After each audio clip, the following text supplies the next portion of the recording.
shock military strike on Venezuela that led to the capture of President Maduro, the nature of the operation has become a point of discussion after Trump used the term Discombobulator. Now, Discombobulator, that's what? This is to describe the weaponry that was used during the operation. Trump said a secret weapon was used during a U.S. military raid in Caracas and described the device as something that made Venezuelan equipment not work, disabling Russian-made and Chinese-provided missiles and radar systems, helping U.S. forces enter the area without facing defensive fire. Trump also hinted how the weapon physically disarmed the Venezuelan soldiers without launching a shot. Listen in. You talked about the weapon, the discombobulator. Yeah, what discombobulator? Well, I'm not allowed to talk about it. But what does it do? Let me just tell you, you know what it does? None of their equipment works. That's what it does. Everything was... How does it... It was my name. I'm very proud of the name. Everything was discombobulated. It was, you know, practically a shot wasn't... You know, they were ready. Right. And when we came, I mean, they couldn't do anything. You saw this on the video. You could tell. Tom, it discombobulated everything. Nothing worked, even including humans. Well, let's put it this way. Out. We lost no equipment in a very strong, and they're good fighters, great fighters. In a very bad environment, it was a military base, the biggest in South America. In a very, because the house was in a base in South, in a very, very tough environment, we lost no men and we lost no equipment. The discombobulator just knocked everything. Well, it did something. Well, now, analysts believe Trump's statement refers to an existing or emerging technology grouped under electronic warfare, directed energy systems and non-lethal disorientation. And these include the electromagnetic pulse or EMP systems, high-powered pulses of electromagnetic energy to disrupt electronics, disabled radar and communications without physical destruction. This also causes failure of radar, missile guidance and defense equipment. Then there are sonic energy devices or LRADs, intense sound waves or high-pressure pulses to disorient people. Long-range acoustic devices that emit directed sounds at people. Directed energy or heat ray systems used in non-lethal strikes. Soldiers experience nausea, vertigo, nosebleeds and vomiting, something similar to what was reported happened in Venezuela. Cyber tools and digital disruption. Cyber operations disable networks and early warning systems. But it seems the Discombobulator has become a popular media name for what U.S. President Donald Trump described. It is likely a series of advanced electronic warfare, acoustic and directed energy tools, and not a singular universally recognized weapon system. But if we look at Indian mythology as well, similar references emerge from the Mahabharata. The Shabdastra, used to disorient or stun or incapacitate enemies through intense sound waves. Effects include deafening noise, loss of balance, panic and collapse of troops. The Narayanastra, unleashed by Ashwatthama, produces overwhelming noise, causes warriors to suffer mental paralysis and battlefield panic. The Agnyastra causes shock waves, battlefield tremors, burning and concussive force. Sammohanastra, non-lethal disorientation causing loss of consciousness or mental fog. So from the Mahabharata to the modern times of the Venezuelan operation, are these tech-driven tactics with minimal casualties the future of modern warfare? So that's what we'll try and go across to our guest, Sudhir Mishra ji, former DRDO chief and also the BrahMos chief. And also we'll also go across to Dr. Ranganathan. But first, big news coming through. Dr. Jaishankar has just tweeted. He has tweeted saying, concluded a productive and positive visit to the U.S. Thanks Secretary Rubio for his warm hospitality. The historic India-US trade deal is in the final stages of detailing that will be completed very soon. It opens up a new phase in our bilateral ties with vast possibilities for the relationship. Our critical mineral cooperation is also advancing rapidly. Expect engagement on strategic issues, defense and energy in the coming days. Overall, a strong momentum is evident. Akanksha now joins us with more on this. Yes, Akanksha. Anand, what we are being told is that it was a very positive meeting because not just with U.S. Secretary of State Marco Rubio, the External Affairs Minister also had a very important pivotal meeting with the U.S. Treasury Secretary Scott Bessent, and as we all know, it happens at a very critical juncture given the kind of commentary that was coming in from Bessent soon after EU and India forged that FTA. But more importantly, it's arriving on a day when Commerce Minister Shri Piyush Goyal has also made that very important announcement about how US and India are expected to sign a joint statement by next week, and soon after that US will come out with an executive order on tariff reduction to 18%, post which the first tranche of India-US trade deal can be expected by mid-March. And Dr. Jaishankar has, in fact, attended a very important ministerial on critical minerals. So India and US now looking towards countering China's dominance in critical minerals as well. Thank you for that, Akanksha. So clearly in tune or in line with what the Commerce Minister said earlier in the day, that sometime next week there will be a joint statement on the trade deal, and by mid-March this deal is most likely going to be signed. And Dr. Jaishankar echoing in those lines, and Pax Silica seems to be a reality. But let's come back. Let's come back to the story that we are focusing on, the Discombobulator. And joining us now is Sudhir Mishra ji, former CEO of the DRDO. Sudhir ji, namaste. Dr. Ranganathan stays on with us. Sudhir ji, this Donald Trump's reference to this Discombobulator, is it a reality? Is there really a sound weapon or a sonic weapon?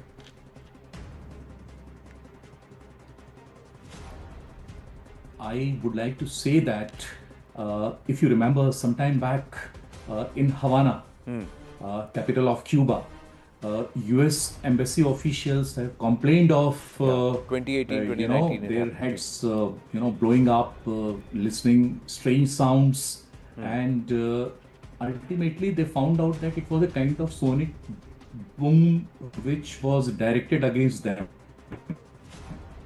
And I think they have used the much advanced device.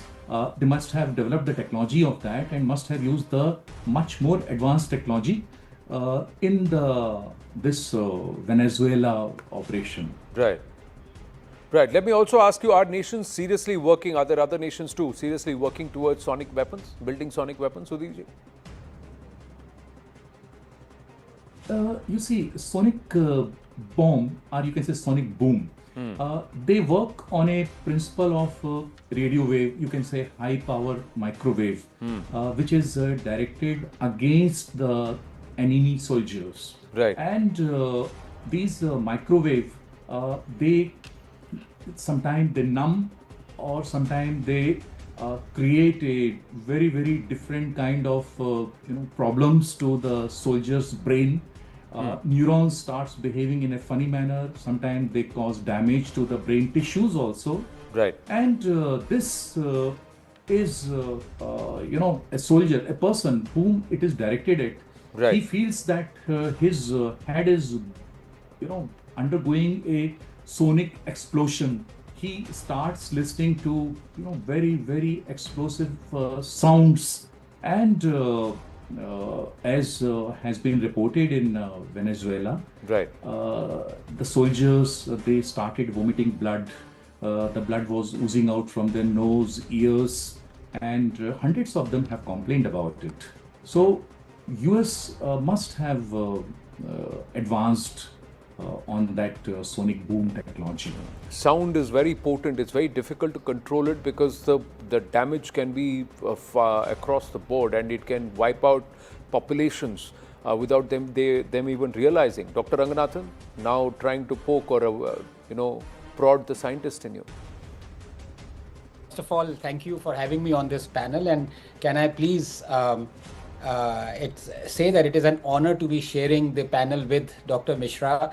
He's an absolute hero, and thank you so much for your service to the country, sir, especially on the missiles and what you've done for DRDO. The nation is eternally grateful, especially in the aftermath of Operation Sindoor. So we owe you a huge debt of gratitude. Thank you.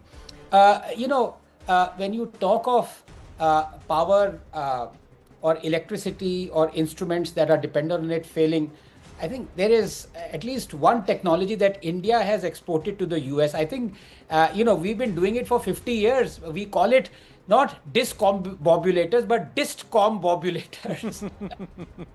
And Kejriwal has been a past expert in this. Bijli gayi, batti gayi. But sorry, I could not resist speaking that. So, no, it's not about discom or discombobulator. As Dr. Mishra rightly said, these sonic boom weapons, if I'm not mistaken, I think they were invented during the Cold War. Soviet Union first experimented mid-1960s. and I think possibly before the Bay of Pigs crisis as well. Yes, it is one of the technologies that people believe should be put in increasing use, because you don't want physical presence of your soldiers to kind of take care of as little casualties as possible. And we've seen the direction that warfare itself is taking. I mean, Operation Sindoor is a prime example. Right. 30-40 years ago we would have had soldiers on the ground. Right now we trashed Pakistan without us invading their territory on foot, and we thrashed it to such an extent that those guys were so scared that they were running helter-skelter. They were worried that their nuclear establishment also was under threat. So, and that happened because of the amazing technology, not just defense technology developed by DRDO Akash, but also offense technology. Of course, you had the S-400, which was imported, but I think a large component of it. The point I'm trying to make is that if there is one thing that India needs to go forward on a war footing, pun not intended, it is that we have to indigenize as much as possible our weapons and our defense equipment. We are on that road. Please remember the Kalam doctrine in early 1990s, when Dr. Kalam said it is unacceptable that we are spending more than 70% of our defense budget in buying weapons that are from outside. We are only spending 30% on indigenous. And that 30 years later, Anand, has flipped. So now we are, in fact, spending 70% of our defense budget on indigenous weaponization, which is great. Right. Let us try and make it 100%. No, I totally agree on that, but I'm going to come back to the discombobulator, because in terms of using sound and sonic as a potent system, which can perhaps jam signals and render traditional warfare systems that nations have unusable, and also disorient the soldiers. How potent can this be in terms of a future warfare if corroborated with cyber attacks and across the way absolute blackouts? Sudhirji, how potent can this be, and can it replace the current conventional weapon systems and form of warfare? You see, there is no defense available. That is the first thing.